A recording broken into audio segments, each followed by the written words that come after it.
met somebody, a karmic relationship. And when I say by karmic relationship, it's somebody who you meet specifically to dig up karmic patterns within yourself to heal and bring those up and work through them. And those of you who know, you know what those kind of relationships are like what they're meant to bring to the table, what wounds they're meant to bring up, trigger, poke, prod at.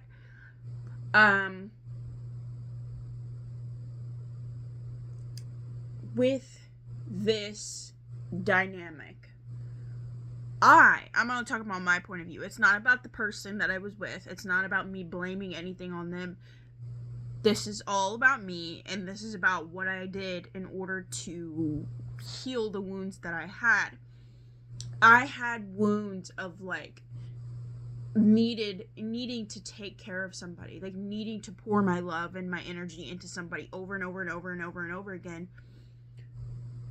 so that I can cling onto them and make sure I get that love back in return.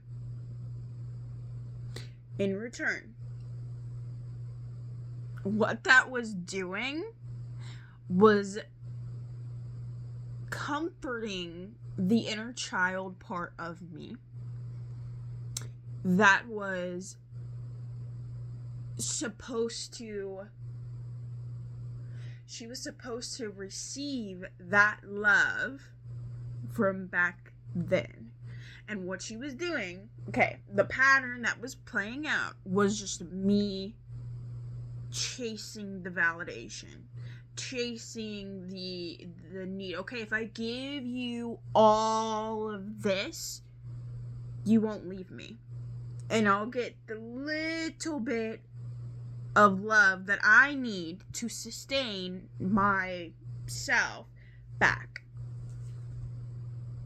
What that is doing is, and do you see where the problem is? Do you see why that's an issue? You should not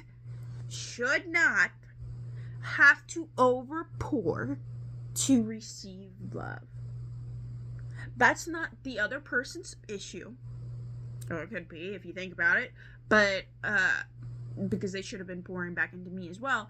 But I sought out that person to play out those patterns with. On purpose, because that's the only way I knew what love was. And I sought that person out because I knew that that's somebody that is wounded and needs love and needs attention and needs to be poured into. So I'm gonna overpour and keep pouring and keep pouring and keep pouring to the point where I'm left with nothing. And I was completely fine with that until I started doing inner work. And what I mean by inner work, I was doing a lot of inner child healing. So much inner child healing, to the point where I was like, I needed more, like needing that validation. Noticing whenever I'm overpouring into somebody is huge. Noticing and self-awareness of, hey, this dynamic where I am showing so much more and giving so much more is messed up. It's messed up. It is messed up. Because that's not love. Love is not supposed to be where you have to self-sacrifice to get an ounce of respect. That is not love. That is not love. There's a word that I'm looking for.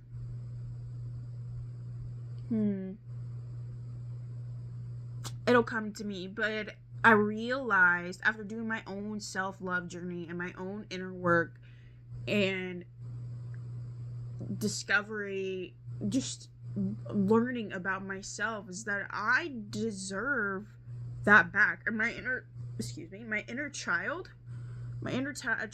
she deserved that love back then too. And until you realize that little child from back then,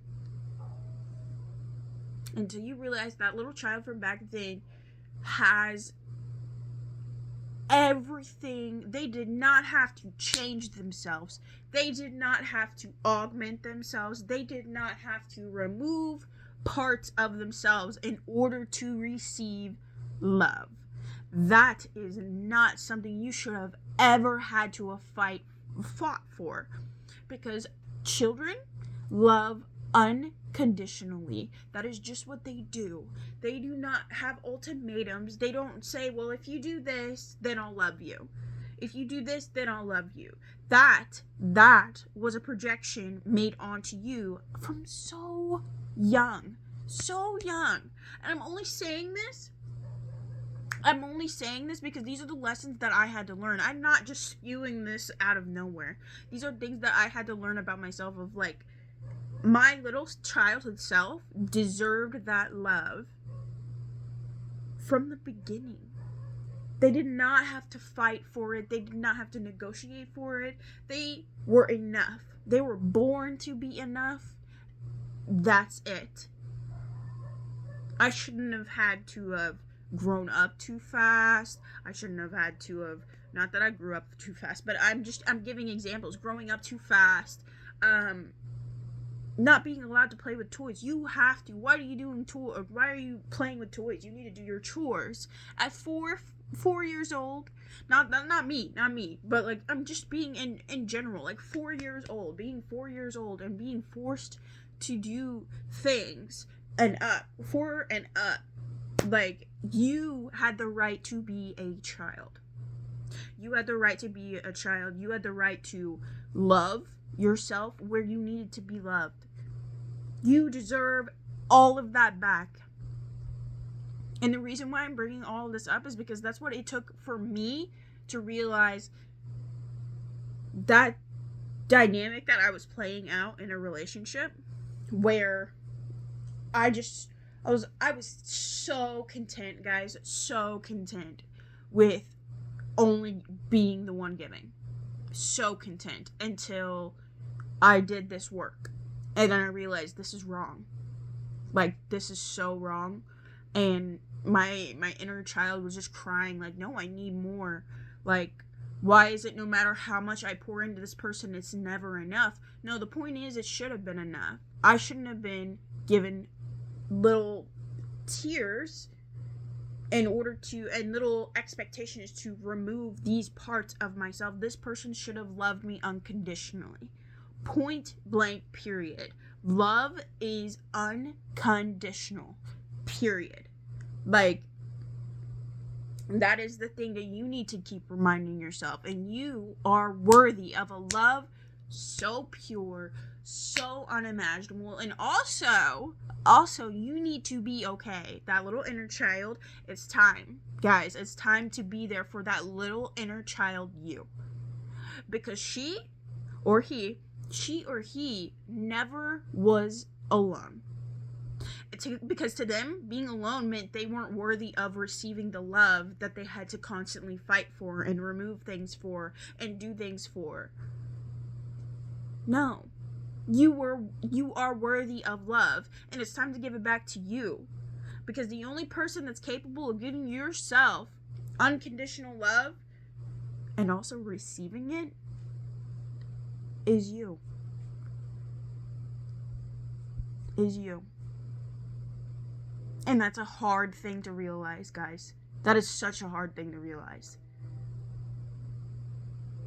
It got me to this point, and I feel like I had to share that because I see it so much in so many patterns of people overgiving and overpouring and almost over anxiety. I saw somebody post this thing. She knows who she is. But I saw somebody post this thing where it was about overthinking and controlling. Overthinking is a form of trying to control. I know because I do it. It's a part of you, definitely inner child, of trying to micromanage the end result so that you don't have to feel those feelings that you don't want to feel. But the point is, they need to come up to the surface. They need to be released. They need to be let go. Okay? I hope this helped. I don't know who this was for. But I was definitely called to talk about it, and people need to know that darker side of that, because I've went through it. I'm not just on here talking a bunch of nonsense for like, I'm talking out of experience because I've been through it. I've been through those wounds. I've been through relationships where I've had to over give or over pour. It doesn't mean that I was I'm not victimizing myself. No, I acted in complete anxiety where I tried to control a situation and I tried to escape that end result, and it was just a constant wound of, there's no need to over control a situation ever. And then also hiding behind masks, I did that. Like, I hid myself because I thought that's what people wanted, because I was afraid that people didn't like me as me. Again, love is not where you should have to hide yourself. Hide yourself. Like, people should love. It boils down back to the message of being loved unconditionally, because the person that you're meant to be with, you won't have to hide yourself. You won't have to hide your feelings. You won't have to work so hard. You need to realize that too, is love is not hard work. Love is not hard work. It's easy. The person you're supposed to be with is easy. You just have this level of understanding. And the same thing goes with friendships. Friendships aren't love bombing and over giving. It's flawless. It's, hey, like, I see you and I see how good of a person you are. Do you want this energy? And then I met somebody like that a while back, and I absolutely treasure her. Hopefully she knows who she is. But yeah, no. Love is unconditional. That is the message, honey. Okay? I love you. I hope this helps somebody. Mwah.